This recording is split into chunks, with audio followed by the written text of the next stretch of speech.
आज हम लोग ईस्टर की पूजा करते हैं।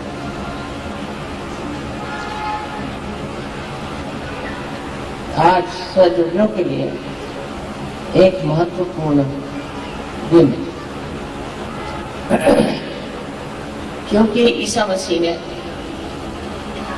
दिखा दिया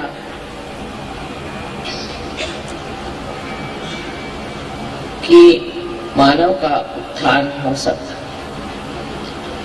और उस उत्थान के लिए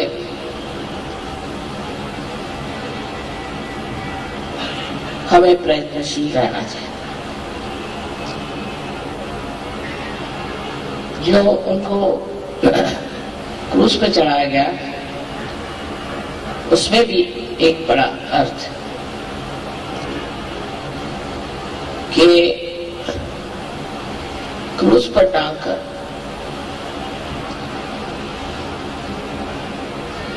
उनकी हत्या की गई और क्रूस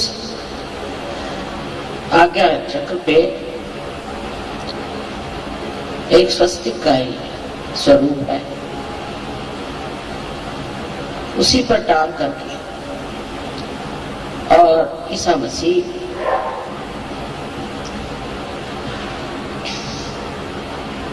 वहीं पे गत प्राण। उस वक्त उन्होंने जो बातें कही उसमें से सबसे महत्वपूर्ण बात ये थी कि उन्होंने कहा कि माँ का इंतजार, माँ की ओर नजर करो। उसका अर्थ कोई कुछ भी लिखा है और दिखाई देता है कि उन्होंने ये बात कही कि मैं तुम्हारे लिए एक ऐसी शक्ति भेजूंगा जिसके 3 अंगों त्रिगुणात्मक और उसका वर्णन बहुत सुंदरता से किया है कि एक शक्ति होगी वो आपको आराम देगी। आराम देने वाली शक्ति हमारे अंदर जो है वो है महाकाल की शक्ति, जिससे हमें आराम मिलता है, जिससे हमारी बीमारियां ठीक होती, जिससे अनेक प्रश्न जो हमारे भूतकाल के हैं वो सही हो जाते हैं। दूसरी शक्ति उन्होंने दी थी, जो भेजी उन्होंने, वो थी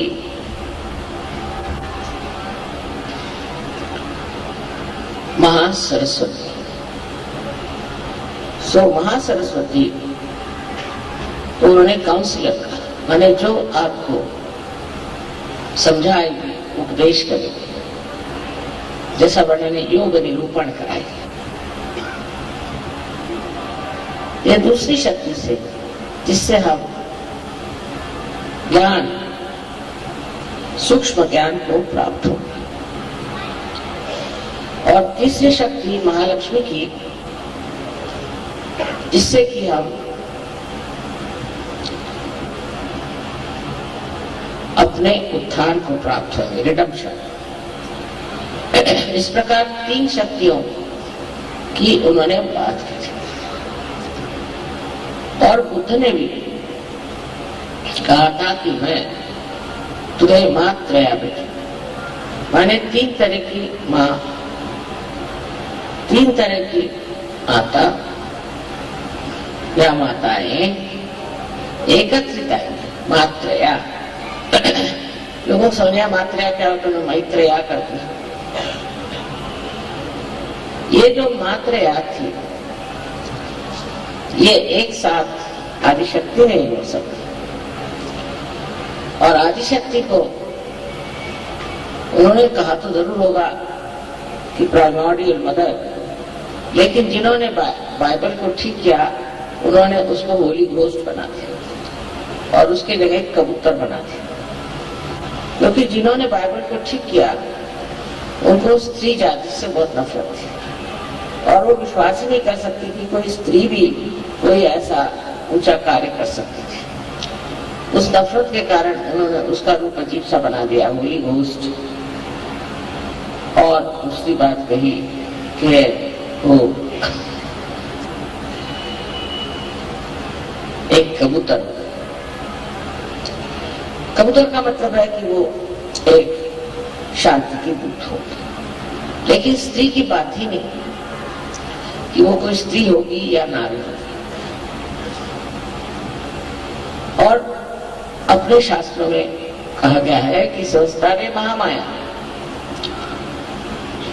तो वो महामाया स्वरूप होंगी, लोग उन्हें पहचान नहीं पाए। पहचानने के लिए भी आपको आत्म साक्षात्कार लेना पड़ेगा। अगर आपने आत्म साक्षात्कार नहीं लिया तो आप पहचान ही नहीं सकते।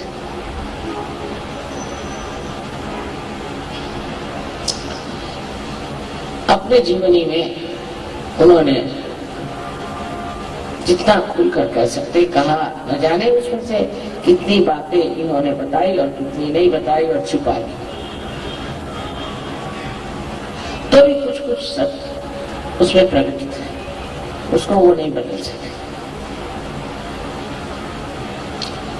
सहयोग के लिए ईसा मसीह का आना बहुत जरूरी है। वो स्वयं एक चिर बालक है और ये तो अब सिद्ध हो गया कि वो गणेश का अवतरण है। गणेश का अवतरण संसार में एक ही बार हुआ और वो ईसा मसीह के रूप। इन तीनों का कार्य जिसे हम कह सकते हैं बुद्ध, महावीर और ईसा मसीह, जिस स्तर पे हुआ वो स्तर तपस्या का, और इसलिए मूर्धा में, विराट के मूर्धा में इन्होंने कार्य किया और तीनों कार्य में तपस्या का वर्णन कि मनुष्य को तपस्या करनी चाहिए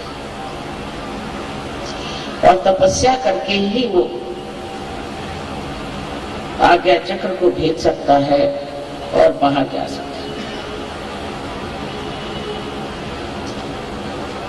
आज्ञा चक्र का भेद होना अत्यावश्यक था, नहीं तो उसके बगैर आपकी कुंडलिनी ऊपर उठ ही नहीं सकती थी। आज्ञा चक्र का भेद ईसा मसीह के उत्थान से, रिजरेक्शन से हुआ। पहले उनकी मृत्यु हुई और उसके बाद उनका उत्थान हुआ। सो हम लोगों के लिए एक बड़ा भारी संदेश ईस्टर में कि ईसा मसीह के उत्थान के कारण ही हम लोगों ने इस उत्थान को प्राप्त किया। सबसे मुश्किल चक्र है इंसान में, मनुष्य में आज्ञा चक्र, क्योंकि मनुष्य हर समय सोचते रहता है, सोच सोच के उसके सर में एक मन की बुलबुले की स्थिति बन जाती है और उससे वो परे नहीं जा सकता, विचारों से परे नहीं जा सकता। जब आज्ञा का भेद होता है तभी आप विचारों से परे जाते हैं। इसलिए ये कहना चाहिए कि अगर ईसा मसीह ने अपने प्राण दे करके और आज्ञा से उत्थान न किया होता तो सहयोग मुश्किल हो जाता। कार्य तो सभी अवतरणों ने किया अपने अपने स्थान पे, अपनी अपनी जगह, अपने अपने समय पे, लेकिन जो कार्य ईसा मसीह के उत्थान से हुआ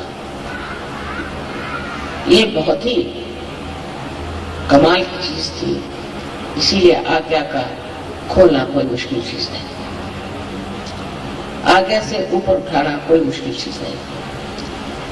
जितने गुरु हो गए, बड़े बड़े महान गुरु,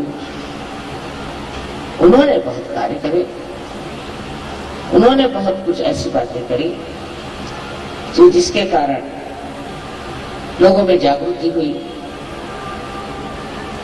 धर्म के और रुचि हुई और आत्म साक्षात्कार की ओर ध्यान आकर्षित हुआ। वो अपने देश में आए थे और आए क्योंकि वहां के जहाँ रहते थे वहां के लोगों की जो दृष्टि थी उसमें सूक्ष्मता नहीं थी, आध्यात्म नहीं था, इसलिए वो हिंदुस्तान में आए और कश्मीर में वो शालीमार राजा से मिले।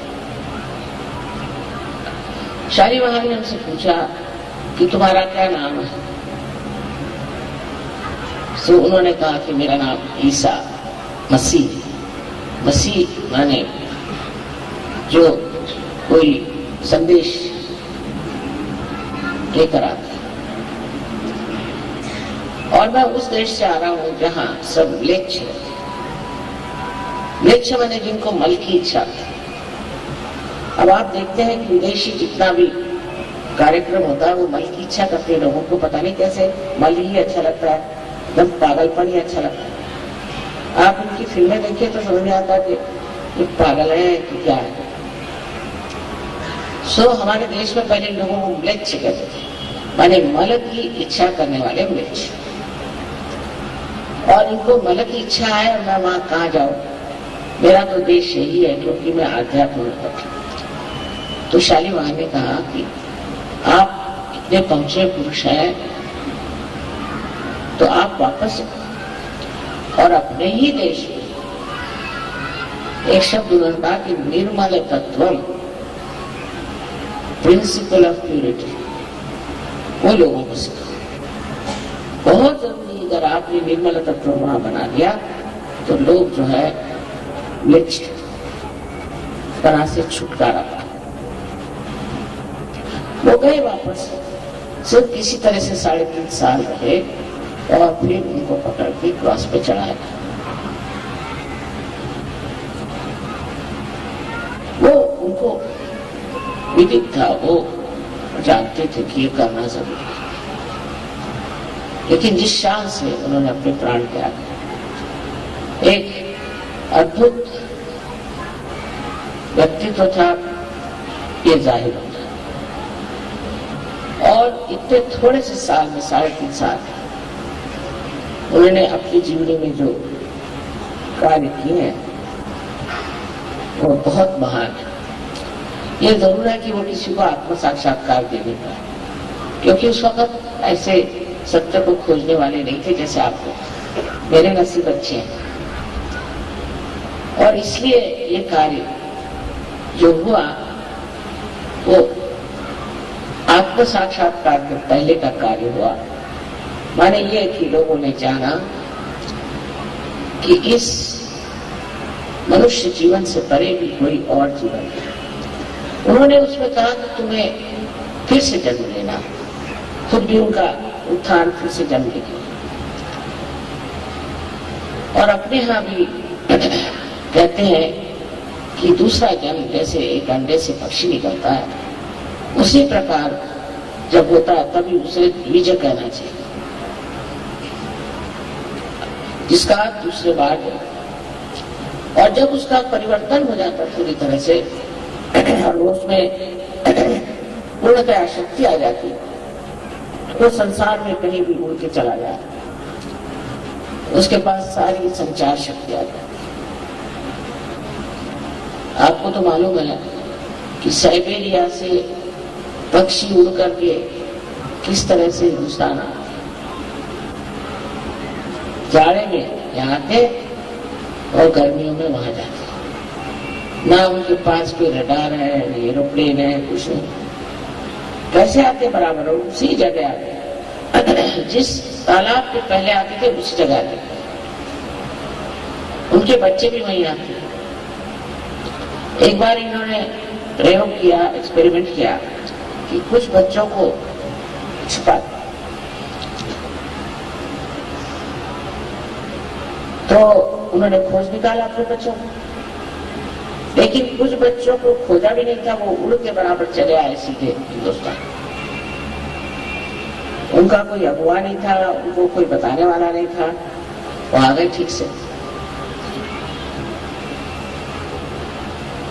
इसे कहते हैं कि परमात्मा ने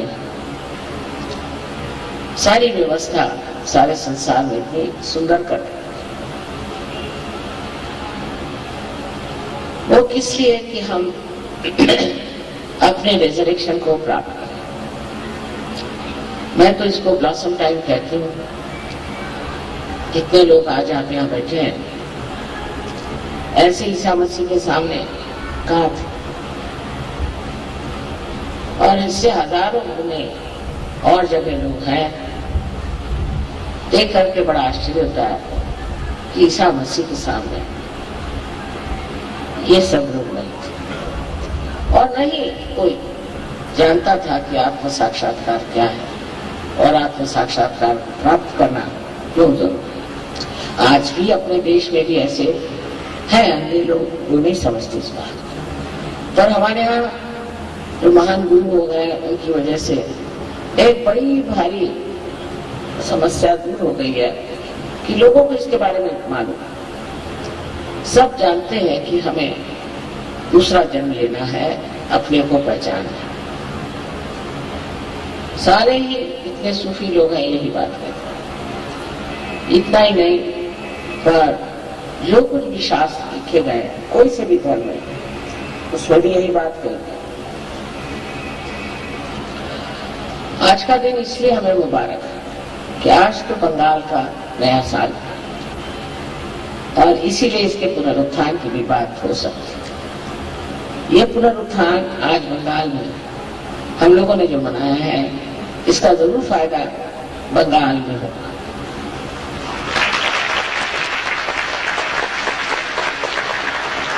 यहाँ की संस्कृति और यहाँ की कला, बंगाल देश के महान देश प्रेमी त्यागी लोग, जिन्होंने सारे देश के सबको एक बड़े ऊंचे स्तर पर पहुंचाया था, आज भी कहां से काम लेकर चले जा रहे हैं। विदेशी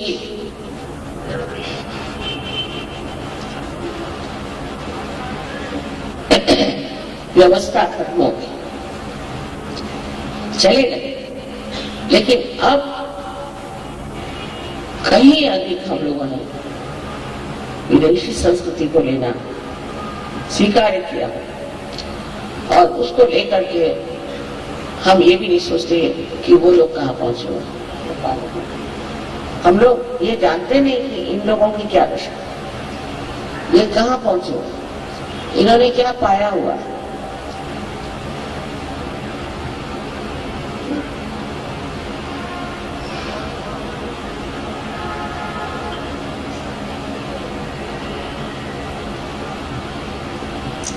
बहुत से ईसाई लोग तो ऐसा सोचते हैं कि ईसा मसीह इंग्लैंड में पैदा हुए थे और उनके लिए धोती पहनना माने हिंदू बनना है। इस प्रकार की विचित्र कल्पनाएं हमारे सर में बैठ गई हैं, और हम सोचते हैं कि अंग्रेजियत लेने से हम लोग ईसा मसीह को बहुत नजदीक से देख सके। जिनको उन्होंने म्लेच्छ कहा उन्हीं को हम लोग आदर से देखते हैं। वो लोग अब समझ रहे हैं कि हमारी संस्कृति, हमारी विचारधाराएं, हमारे धर्म की और दृष्टि अत्यंत सूक्ष्म और शुद्ध,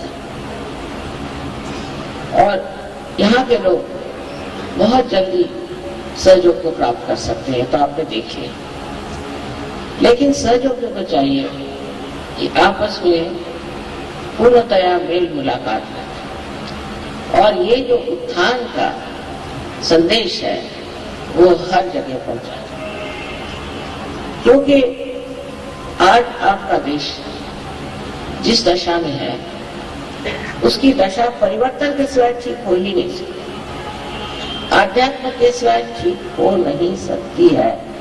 आप कुछ भी कर लिए, आकाश में टेबल लगाने से हो नहीं सकता।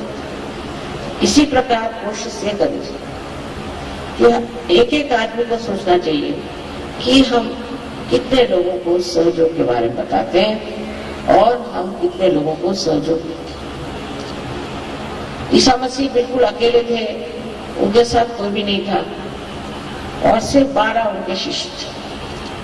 उसमें से भी कुछ आधे अधूरे, कोई ऐसे वैसे थे। उस पर भी उन्होंने बड़ी मेहनत करी और एक बड़ा भारी संदेश अपने उत्थान से, तुम्हारे जीवन से देते। पर वो जो संदेश बाह्यता हमें दिखाई देता है, वो वास्तविकता हमारे आज्ञा पर काम करता है और आज्ञा पर काम करके ही हम लोगों ने उस स्थिति को प्राप्त किया है जहां हम ब्रह्मरंध्र तक छेद पाए। उन्होंने हमेशा क्षमा की बात की, बुद्ध ने हमेशा करुणा की बात की, उन्होंने हमेशा क्षमा की बात की कि आप सबको क्षमा करें। वो खुद मुझ पे चढ़ के कहते थे, प्रभु इन सबको माफ करो, ये जानते नहीं ये लोग क्या करें, इसलिए तो माफ कर दो, अंधे हैं। ऐसी दशा में जबकि लोगों ने उनको कीले से ठोका था और सर में कांटों का मुकुट चढ़ाया था, उस वक्त भी उन्होंने कितने प्यार से बात कही, प्रभु इनको सबको माफ करो, क्योंकि ये जानते नहीं ये क्या है। ये आज्ञा चक्र की कमाल है। इसीलिए आज्ञा चक्र पे मैं हमेशा कहती हूँ कि आप लोग सबको माफ करो, एकदम माफ करो। आधे विचार तो हमारे अंदर यही चलते हैं कि इसने हमें सताया, उसने हमें सताया, इसने हमें परेशान किया, उसने हमें परेशान किया, उसको मैं कैसे छिपाऊं। ये सब कर हम परम चैतन्य को समर्पित कर दें तो वो इसका इलाज कर दें। मैं खुद आपसे बताती हूँ, बहुत डरती हूँ। कोई गड़बड़ काम करते हैं सहयोग में तो मुझे घबराहट हो जाती है, कहते तो क्या ही चावत, क्योंकि इधर तो ईसा मसीह बैठे हैं, उधर गणेश जी बैठे हैं और हनुमान और भैरवनाथ, इन चार के चक्कर से छूट नहीं पाए। कोई जरा सी गड़बड़ करता है, पैसे में गड़बड़ करे, काम में गड़बड़ करे, तो मैं बस संभालती रहती हूँ उसको, बाबा इस पे कोई आफत ना जाए। क्योंकि जब आप पवित्र चीज में आ गए, देखिए यहाँ एक सफेद चादर, इस सफेद चादर में कोई भी दाग पड़ जाए तो फौरन दिखाई देगा। इसी प्रकार आपको एकदम निर्मल करती है और आपके अंदर अगर कोई दाग दिखाई दे तो वो फौरन पकड़ लेंगे और आपको ठीक करने के लिए न जाने कि आपको सजा दें। ये बड़ी मुश्किल है। हालांकि अपने समय तो उन्होंने अपने प्राण दे दिए, लेकिन हमारे बारे में उन्होंने ये कहा है कि हमारे लिए चाहे आप जो भी करें, लेकिन आदिशक्ति के बारे में अगर कुछ करिएगा तो मुझसे बुरा नहीं होगा। और मैं देख रही हूँ करके बहुत गड़बड़ है, वो नहीं सहन कर सकते। अगर आपने मुझे मां माना है तो मैं उसका मान रखता हूं, और जब लोग सताते भी हैं तो मैं कहती हूँ मैंने एक बार मुझे मारना कोई हर्ज नहीं। लेकिन ये लोग नहीं इसको समझते। इसलिए आज याद रखना चाहिए कि हमारा जो उत्थान हुआ है, अर्थात या आपकी पूर्व जन्म की बहुत बड़ी साधना, पूर्व जन्म की बहुत बड़ी मेहनत, श्रद्धा, उसे के फलस्वरूप जो हो, तो भी इस जन्म में जब आपको ये विशेष आशीर्वाद मिला हुआ है, बहुत ही अप्रतिम, जो कि लोग सोचते कभी हो ही नहीं सकता, ये जो आपने प्राप्त किया है, इसमें आपको एक ख्याल रखना चाहिए कि आप कोई गलत काम न करें, कोई सा भी गलत काम न करें, क्योंकि वो गलत काम करने से आपकी जो निर्मलता है वो एकदम पकड़ में आ गई। मैं आपको डरा नहीं रही हूं, पर वास्तविकता बताए कि जो भी करो वो अत्यंत प्रेम से उसका आनंद उठाते हुए। हो सकता है कि आपको कोई परेशान करे, कोई बात, कितनी देर परेशान करेगा? जिसने परेशान किया उसका ठिकाना हो जाता है। इसलिए आप किसी भी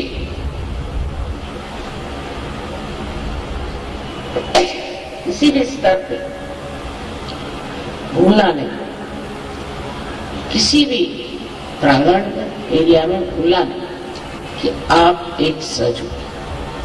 पहले जमाने में कितने सज हो बताइए। एक सूफी वहां हुआ निजामुद्दीन,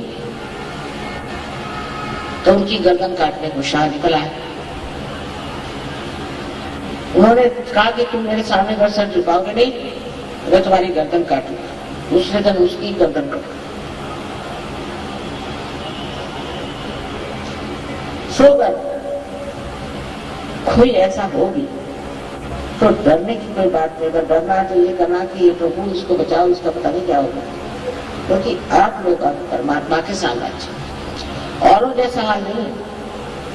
इसको याद रखते हुए, इसे मद्देनजर रखते हुए समझना चाहिए कि अब आप अकेले नहीं, आप पूर्णतया सुरक्षित हैं। और इस सुरक्षितता में आप क्यों परेशान हो? ईसा मसीह क्रूस पे भी जब परेशानी हुई तो ऐसा कौन आप पे बवाल आया हुआ है? बहुत से लोग आते, माँ हमें एक प्रॉब्लम है, हमें ये प्रॉब्लम है। इसका मतलब आप सदगी नहीं है। सीधा समीकरण ये बैठा है कि आप सदगी नहीं। जो सदगी होगा उसको कोई प्रॉब्लम होगा ही नहीं, क्योंकि आप बैठे हैं एक बड़ी ऊंची जगह और प्रॉब्लम यहाँ नीचे खेलते रहते हैं, उसको देखना मात्र है। पर अगर आप हर समय प्रॉब्लम करते रहे तो सोच लेना चाहिए कि कुछ कमी है आपकी। तो फिर ध्यान करें, धारणा करें और अपने अंदर धारणा करें कि हम सहयोगी एक, उससे हमारे अंदर जो एक शांति का भाव और एक आत्मविश्वास पूर्णतया प्रतीत होता है, वो लोग भी समझते हैं। कुछ बोलने की जरूरत नहीं, कुछ झगड़े की जरूरत नहीं, चुप्पी लगा ली। आपने चुप्पी लगा ली तो सारा परम चैतन्य जो है वो संभाल लेगा और एक से एक धुरंधर बैठे हो। लेकिन अगर आप ही में दोष है तो कहेंगे इसको डुबकियां लगा दो चार। इस प्रकार आज हमें ईसा मसीह की एक छोटी सी जीवनी थी, 33 साल की उम्र में उनकी मृत्यु। वो मरी क्या थी बेचारा, भटकते रहे, भटकते हुए हिंदुस्तान भी आए और कितना जीवन में उन्होंने कार्य किया। उनका नाम लेकर के न जाने लोगों ने क्या क्या बनाया, कितनी तरह तरह की संस्था बनाया, ये करना वो करना। झूठ है सर, गड़बड़ है, पर कितना उन्होंने कहा। उनके मुंह में भी गलत गलत चीजें रख दी गई और इस तरह से लोगों ने एक झूठी संस्था भी बना दी। पर इस बाह्य धर्म में कुछ रखा हुआ नहीं। अब आप इसे देख सकते हैं। जिस हीरे को इन्होंने ढक दिया वो हीरा आपके अंदर चमक रहा और वो आपके आज्ञा में कार्यान्वित है। आपकी क्षमा शक्ति जितनी बढ़ जाएगी उतना ही आप देखिएगा कि सहस्त्रार में चलता है। अब ईसाई लोगों का मुश्किल यह है कि वो पैदा हुए ईसाई, तो हम उनको ईसाई सोचता है या ईसा की माई सोचती, उससे आगे नहीं चल सकते, वो प्राण भी हो जाते थे। हिंदुओं का भी ऐसा, हिंदुओं को बस कृष्ण मालूम है, शिव मालूम है, उसी में खुले रहते। अरे भाई आप इससे परे हो गए, उठ गए, अब आप स्वयं ही बाहर हो गए, सूफी हो गए। तो इन सब चीजों में जो सार है उसको याद कीजिए और हर एक चीज में सत्य को खोजें। बहुत सी चीजें असत्य हैं, इन सब धर्मों में बहुत सी चीजें असत्य हैं। जैसे ईसाई धर्म में आप आपको बता सकते हैं, वही बात जूस में भी है, मुसलमानों में, कि जब आप मर जाएंगे तो आप अपने को गाड़ लीजिए, अपना शरीर गाड़ जलाइए, और जब आपका रिजरेक्शन माने पुनरुत्थान होगा तो यही जो आपका शरीर है यह बाहर निकल के आएगा और आपका पुनरुत्थान हो जाएगा। अगर आप परमात्मा के नाम पर मरे हैं और उनका अपना जीवन उसके लिए आपने त्यागा। अब सोचिए 500 साल बाद क्या चीज बाहर आएगी। अगर आपको गाड़ दिया जाए, इसे पूछना चाहिए, तो 500 साल बाद क्या कुछ हड्डियां वड्डियां बाहर आएंगी तो उसका पुनरुद्धार कैसे होगा? और ये विश्वास बहुत लोग करते हैं। इसका विश्वास इतना गहरा है कि हमारे पास कुछ लोग आए थे बोझनिया से, तो मैंने कहा क्यों मरे जा रहे हो, छोड़ो, तुम तो मुसलमान हो, तुम्हें निराकार में तुम्हारा विश्वास है, तुम किस लिए इसके लिए लड़ रहे हो, जमीन के लिए, क्या मतलब? तो उन्होंने मुझे कहा कि हमारे तो शास्त्र में लिखा, अगर तुम भगवान के नाम के लिए मरे तो ऐसा ऐसा होगा। पहले मैंने कहा इसमें भगवान का नाम कहाँ है, मुझे बताओ। फिर दूसरी बात ये बताओ कि तुम कर मर गए और 500 साल बाद अगर हुआ रिजरेक्शन तो अंदर से क्या निकलेगा? उल्टे कब्रों में जा जा करके सारी जमीन तुम मिले थे और उसमें दूध बनते रहते। उस मामले में मैं कहती हूँ कि अपने शास्त्र कि मरने के बाद आत्मा जो है वो निकल जाता है और जो जीवात्मा है वो फिर से जन्म लेता है।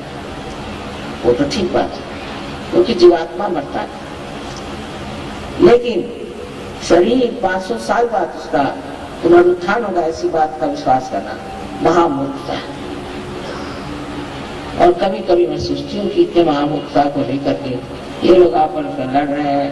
आज इसराइल में मारामारी हो गई तो कल और जगह हो गई, हर जगह एक आफत मची हुई है धर्म को लेकर। जहां जाओ वहां धर्म से झगड़ा ही हो रहा है। मैंने कल भी बताया था कि कोई सा भी धर्म अलग है, सब एक से एक जुटे हुए हैं। और ये तो खुद ही दिखाई देता है, ये सभी लोगों ने इनसे पहले भी लोगों का वर्णन किया। फिर ये झगड़ा क्यों, ये लड़ाई क्यों? इसलिए कि कुछ लोग हैं वो अपने को कहते हैं हमारी मक्तेदारी, हम धर्म बात कर, और जो कह गए उसके उल्टा। अब आप सोचिए कि ईसा मसीह ने एक बहुत बड़ी बात कही कि मैं तो ये कहूंगा कि तुम्हारी आंखों में निष्पापता, जैसे कि अंग्रेजी में उल्टी बात हमेशा कहते हैं, तो thou shalt not have adulterous eyes।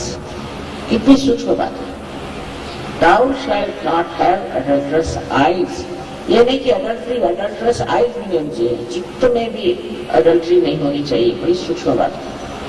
और हम तो जो गए हैं परदेश में तो देखते हैं कि हर एक की आंख इधर से उधर, उधर से उधर, उधर से उधर, तो कोई देखा ही नहीं है जिसकी आंख स्टडी सहयोग से पहले इधर आंख टूटे, इधर आंख टूटे, कोई आदमी को देख रहा, कोई औरतों को देख रहा, किसी चल रहा, कोई चीजों को देख रहा है। तो इस तरह की जो उनकी विशेष वाणी थी उसको किसने माना, उसको कौन कर रहा? कोई नहीं। कारण उसका एक ही है कि उनको आत्मबोध नहीं। अगर उनको आत्मबोध हो जाता तो वाकई में मैंने देखा है इन लोगों को, जब प्रदेश में भी आत्मबोध हो जाता है तो इनकी आंखें भी बिल्कुल स्थिर हो, और स्थिर होकर के बहुत प्यार झलता है,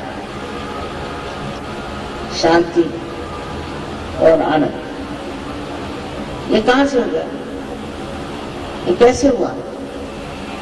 क्योंकि जो आंख में विकृति आई थी वही निकल गई, तो आंख शुद्ध हो गई, निर्मल हो गई। जो ईसा मसीह ने कहा वैसी आंख हो जाती। तो उन्होंने जो कहा था वो कहने से थोड़ी हो सकता था।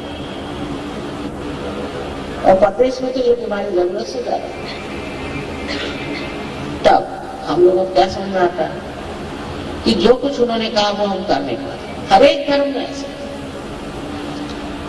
कोई सा भी ऐसा धर्म नहीं है जिसमें लोग कहते कुछ है और करते कुछ। कारण वो समर्थ नहीं, माने जो है उसका अर्थ नहीं है सम अर्थ। कोई कहेगा मैं सिख हूं लेकिन शराब पिएगा, कोई कहेगा मैं ईसाई हूं उसकी आंखों में गंदगी भरी रहेगी, कोई कहेगा कि मैं जैन हूं और वो कपड़े की दुकान बनाएगा, कोई कुछ जो नहीं करना वही करेगा। इसका कारण ये है कि हमारे अंदर अभी वो धर्म उतरा नहीं और जागरूक नहीं हुआ, और सहज रूप से ये जागरूक होता है। ये होने के बाद, अपार होने के बाद, आत्म साक्षात्कार होने के बाद, पर आप उसका मान नहीं रखेंगे और उसमें आप अपनी प्रगति नहीं करेंगे तो आपको न जाने क्या क्या तकलीफें हो सकती है। और इससे पहले जो तकलीफें होती है वो आपको महसूस नहीं होगी, आप बहुत हो, क्योंकि अब आप संवेदनशील हो गए, सेंसिटिव हो। इसलिए समझ लेना चाहिए कि हमने जो इतनी बड़ी चीज पाई है उससे हम अलंकृत हो गए, उससे हम सज गए। अब हमें अपने वैभव में और अपने गौरव में उठना चाहिए। जैसे ईसा मसीह जब कब्र से उठे थे तो और भी खिल गया था उनका, उनकी बातें और भी सुंदर हो, और भी खुल के वो बातें। इसी प्रकार हमारे लिए एक वो बहुत बड़े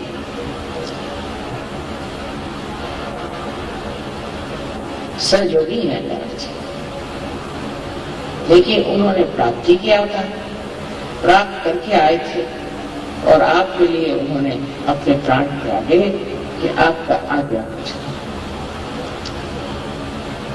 सो अहंकार आदि जो व्याधियां हैं उससे दूर रहना चाहिए। अहंकार जब आपके अंदर चढ़ जाए तो आप कुछ भी हो सकते हैं, आप हिटलर भी हो सकते हैं। अपनी ओर नजर करने से आप समझ जाएंगे कि आप न जाने क्यों अपने को पता नहीं क्या समझ रहे हैं और कुछ तो भी समझ करके दुनिया भर में आप छा रहे हैं। इस आज्ञा को जिसने तोड़ा है और जिसने हमें इससे ऊपर उठाया है, उस ईसा मसीह के चरित्र की ओर देखिए तो बिल्कुल निर्मल है। उसी प्रकार हमारा भी जीवन निर्मल होना चाहिए। सहयोग में वैवाहिक जीवन और सबकी पूरी तरह से व्यवस्था है। हालांकि ईसा मसीह ने शादी में की जो उनको कोई जरूरत नहीं थी, लेकिन पूरी तरह से आपके लिए हर एक चीज की व्यवस्था है और इस व्यवस्था से आप बिल्कुल सर्वसामान्य लोगों जैसे रह सकते हैं और अंदर से आप असामान्य हैं और अपने विशेषता को समझते हैं, जैसे ईसा मसीह अपनी विशेषता को समझते, जैसे सूफी लोग अपनी विशेषता को समझते थे। अकेले अकेले उन्होंने दुनिया से लड़ाई की और दुनिया में इतना कार्य किया, तो आपके जो इतने भाई बहन सारी दुनिया में चले, तो कितना आपके अंदर आत्मविश्वास होना चाहिए। आप अकेले नहीं हैं, सब लोग एक ही बात कहते हैं, सबको एक ही चीज प्राप्त होती है। और जब आप इस चीज को पाते हैं तो इसका महत्व समझना चाहिए। इसके अनमोल और कुछ नहीं। हालांकि मैं बहुत खुश हूँ, कलकत्ते में इतना कार्य हो गया, ये सहयोगी हो गए और इतना आपसी प्रेम है, कोई झगड़ा नहीं, कोई फूट नहीं, ये बहुत बड़ी बात। और मैं इस मामले में ये सोचती हूँ कि कुछ तो भी देवी की यहाँ कृपा है कि लोग इस तरह से सहज को प्राप्त करके उसमें उतर रहे। जैसे आदमी कार्य कर रहे हैं ऐसा औरतों को भी करना चाहिए। और जब सब तरफ से सहयोग फैल जाएगा तब आप देखना कि बंगाल देश इतने सुंदर स्वरूप में होते। आप सबको मेरा नमस्कार।